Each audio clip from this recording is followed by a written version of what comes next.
La guerre entre Spotify et le duc et la duchesse de Sussex est officiellement déclarée.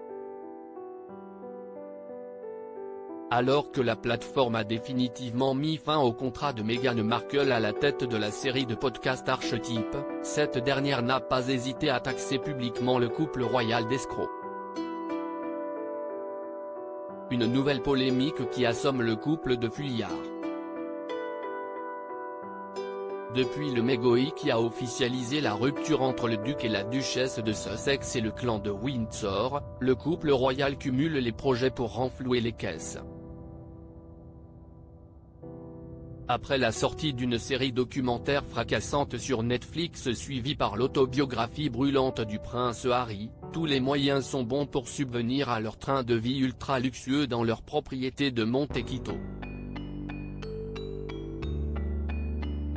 Véritable working girl, Meghan Markle mène de front sa carrière et sa vie de jeune maman. Bien qu'elle a déserté les studios d'Hollywood depuis ses royales épousailles avec le fils cadet du roi Charles III, cette dernière reste ultra busy. Cette militante féministe avait d'ailleurs mis sa notoriété à profil pour mettre la parole de femmes célèbres en lumière sur la chaîne de podcast Archetype disponible sur Spotify. Un contrat exclusif pour la coquette somme de 25 millions de dollars. Mais il faut croire que la mère d'Archie et Lilibet n'a pas honoré son engagement et a clairement failli à sa tâche. Si est-il ce que lâche l'un des responsables de la plateforme qui n'a pas mâché ses mots à l'égard du couple royal. Au fil de 3 ans de collaboration, seulement 12 épisodes ont été réalisés.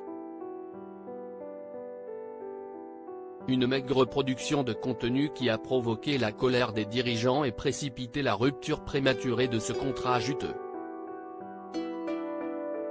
Trop si est trop, et la plateforme de streaming n'a pas hésité à le faire savoir. Si le couple de fuyards n'est pas en odeur de sainteté outre-Atlantique depuis la pseudo-course-poursuite dans les rues de New York, il s'est cette fois-ci attiré la foudre de Bill Simmons, chargé de l'innovation des podcasts chez Spotify. Après le tollé de la chaîne qui est littéralement parti en fumée, ce dernier n'a pas hésité à dénoncer publiquement le manque de professionnalisme des jeunes parents allant jusqu'à les qualifier d'arnaqueurs. Une attaque frontale qui égratigne un peu plus la réputation des exilés de Montecito alors que l'animateur Tucker Carlson avait déjà dénoncé leur attitude désinvolte en 2022, ces deux escrocs ont un contrat de 25 millions de dollars avec Spotify pour pratiquement aucun travail. J'aurais aimé être impliqué dans la négociation de leur départ. The fucking grifters, les putains d'escrocs, si est plutôt ça le podcast que nous aurions dû lancer avec eux aurait sauvagement lâché le journaliste sportif. Et de préciser qu'il tire des leçons de cette mauvaise expérience avant d'alerter les créateurs de contenu quant à la poursuite de leur partenariat. Nous allons être très scrupuleux dans le choix de nos futurs investissements. Et ceux qui ne sont pas performants, évidemment, nous ne les renouvellerons pas. Harry et Meghan Markle contre-attaquent alors que les spécialistes de la couronne affirment qu'il y aurait de l'eau dans le gaz entre Harry et Meghan, l'heure est bel et bien au divorce. Entre Spotify et le couple de Sussex, la relation semble définitivement consommée. La chaîne de podcast instigée par la duchesse a longtemps dominé le classement, cette dernière aurait déjà de nouvelles plateformes en ligne de mire pour continuer à faire exister Archewell Audio.